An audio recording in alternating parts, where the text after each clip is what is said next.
Railway group D exam 2022 हेतु GK GS की इस तरह प्रीवियस शिफ्टों से मिट्टी एवं मिट्टियों के प्रकार को लेकर के और उनके पाए जाने वाले क्षेत्रों को लेकर के प्रश्न जो पूछे गए हैं और आने वाली शिफ्टों में भी यहाँ से निश्चित रूप से 102 प्रश्न बनने हैं। तो उसी पर आधारित टुडे की हमारी सीरीज रहेगी मित्रों। जी हाँ, तो टुडे की सीरीज हमारी 16 है। इससे पहले हम 15 सीरीज लगा चुके हैं। यदि आप लोगों के द्वारा नहीं देखी गई है तो वीडियो के डिस्क्रिप्शन बॉक्स में लिंक है, वहाँ जाकर उन सभी को बेहतर तरीके से देख सकते हैं। टुडे की सीरीज आप सभी के लिए यदि आने वाली शिफ्टों में एग्जाम है तो बेहद इंपॉर्टेंट है, क्योंकि यहाँ से निश्चित रूप से 1 से 2 अंक आपके श्योर होने वाले मित्रों। जी हाँ, तो टुडे की वीडियो को हम आरंभ करते हैं। तो टुडे की वीडियो का हमारा प्रश्न है, रेग ऑप्शन को रीड करेंगे, प्रश्न को समझेंगे, उसके पश्चात आप सही आंसर लगाने की कोशिश करेंगे। तो यह रेगुर मिट्टी कहा जाता है, तो याद रखना यहाँ से रेगुर मिट्टी जो नाम है वो काली मिट्टी का, यानी आंसर यहाँ से सी करेक्ट हो जाएगा।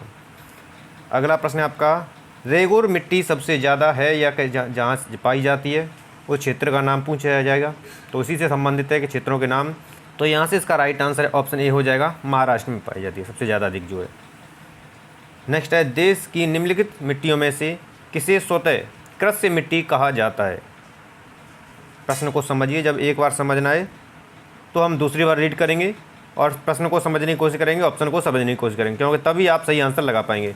तो यहाँ से इसका राइट आंसर ऑप्शन सी, कपास की काली मिट्टी को कृष्य मिट्टी कहा जाता है। ठीक है, अगला प्रश्न आपके लिए, कौन सी मिट्टी कपास की खेती के लिए सबसे उपयुक्त है। कपास की खेती के लिए जो मिट्टी उपयुक्त होती है वह काली मिट्टी होती है, यानी कि आंसर यहाँ से एक करेक्ट हो जाएगा।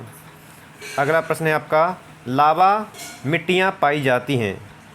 यहाँ पर क्षेत्र दिए हुए हैं, तो क्षेत्र को देख करके भी ध्यान रखना है कि कौन सी मिट्टी किस क्षेत्र में पाई जाती है। तो ये मालवा के पठार में पाई जाती है जो लावा मिट्टियाँ होती हैं। नेक्स्ट प्रश्न आपका, मालवा पठार की प्रमुख मिट्टी है। देखिए, एग्जामिनर चाहे जैसे भी प्रश्न पूछे, बस आपको समझ में आना चाहिए। तो यहाँ से इसका जो राइट आंसर ऑप्शन ए, काली मिट्टी प्रमुख मिट्टी पूछी गई है। किस मृदा को सिंचाई की कम आवश्यकता होती है क्योंकि वह नदी रोक कर रखती है, ऐसी कौन सी मिट्टी है। प्रश्न को समझेंगे और सही आंसर आप लगाएंगे तो उसे काली मिट्टी कहा जाता है, यानी आंसर यहाँ से बी करेक्ट हो जाएगा। अगला प्रश्न आपका, लेटेराइट मिट्टी मिलती है। यहाँ क्षेत्रों के नाम दिए हुए हैं, कहाँ पर यह मिलती है। तो लेटेराइट मिट्टी जो है आपके महाराष्ट्र में मिलती है, आंसर यहाँ से डी करेक्ट हो जाएगा। अगला है, लेटेराइट मिट्टियों का प्राधान्य है। थोड़ा सा जूम आउट करेंगे इसको ताकि सभी ऑप्शन आप देख पाएँ। यहाँ से सभी ऑप्शन आप देख पा रहे हैं तो बेहतर तरीके से आप आंसर लगा पाएंगे।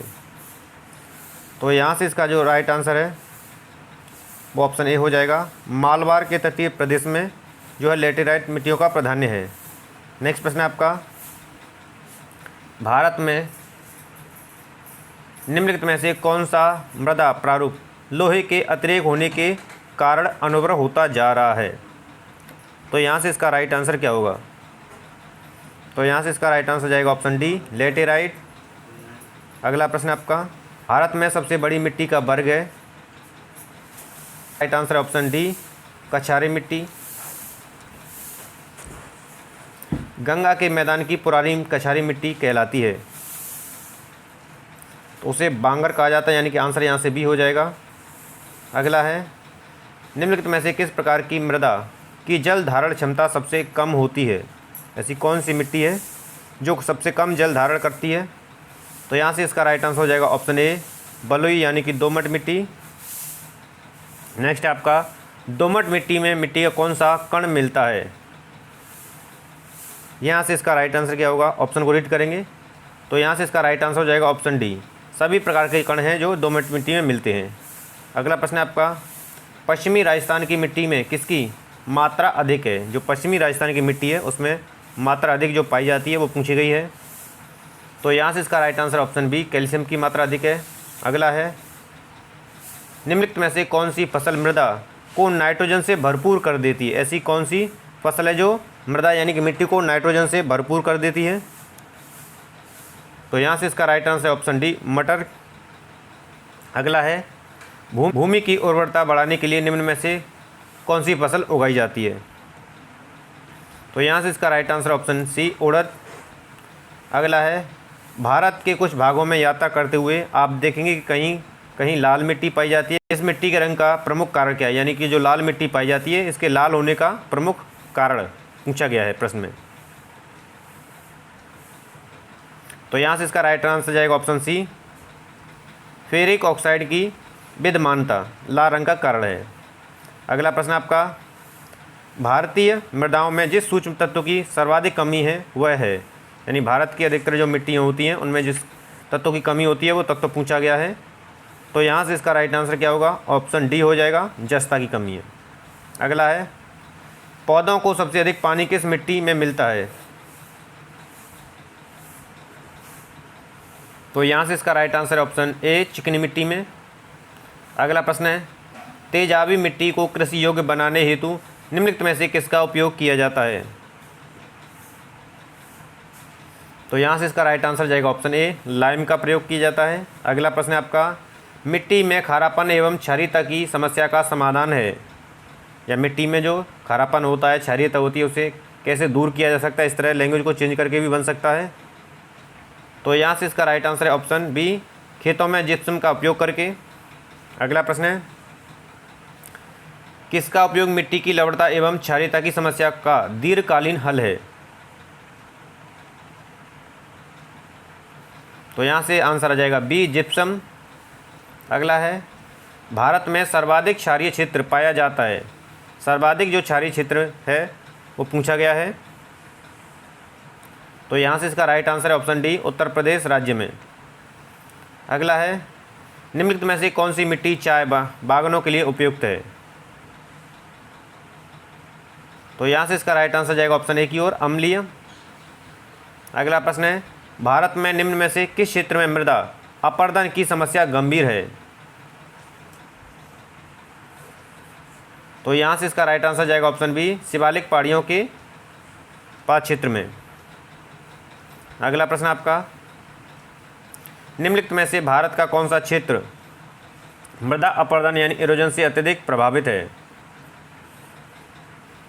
तो यहाँ से इसका राइट आंसर जाएगा ऑप्शन डी, चंबल घाटी। मध्य प्रदेश के निम्नलिखित में से किस जिले में मृदा अपरदन मिट्टी का कटाव की समस्या है? ऐसा कौन सा जिला है? तो यहाँ से राइट आंसर जाएगा ऑप्शन सी, मुरैना में। नेक्स्ट है, चंबल घाटी के खो खड्डों के निर्माण का कारण निम्नलिखित में से किस प्रारूप का अपरदन है? तो यहाँ से इसका राइट आंसर जाएगा ऑप्शन डी, अवनालिका। अगला है, कृषि भूमि में किसके पौधे उगाने से भूमि का अपरदन अधिकतम तीव्रता से होता है? ऐसे कौन से पौधे हैं जिन्हें उगाने से? तो यहाँ से इसका राइट आंसर जाएगा ऑप्शन डी, क्लोवर के पौधे। अगला प्रश्न है, कौन सा तरीका मिट्टी की उर्वरता प्राप्त करने का नहीं है? तो यहाँ से राइट आंसर जाएगा ऑप्शन सी, बीज संशोधन। अगला है, फसल चक्र आवश्यक है। तो फसल चक्र मृदा की उर्वरा शक्ति में वृद्धि हेतु होता है, यानी आंसर यहाँ से सी करेक्ट हो जाएगा। अगला है, मृदा अपरदन रोका जा सकता है तो अधिक से अधिक पौधे लगाकर, यानी वन रोपण के द्वारा। तो ये थे मित्रों टुडे के सबसे अहम और सेलेक्टेड मिट्टी एवं उसके क्षेत्रों एवं उस पर आधारित महत्वपूर्ण प्रश्नों की सीरीज। टुडे की सीरीज आप सभी के लिए बेहद इंपॉर्टेंट रही है मित्रों, तो वीडियो को लाइक और शेयर कर देंगे। चैनल को सब्सक्राइब नहीं किया तो चैनल को सब्सक्राइब कर लीजिए ताकि रेलवे ग्रुप डी एवं अन्य कॉम्पिटिशन एग्जाम की आपकी तैयारी बेहतर बनी रहे मित्रों। धन्यवाद।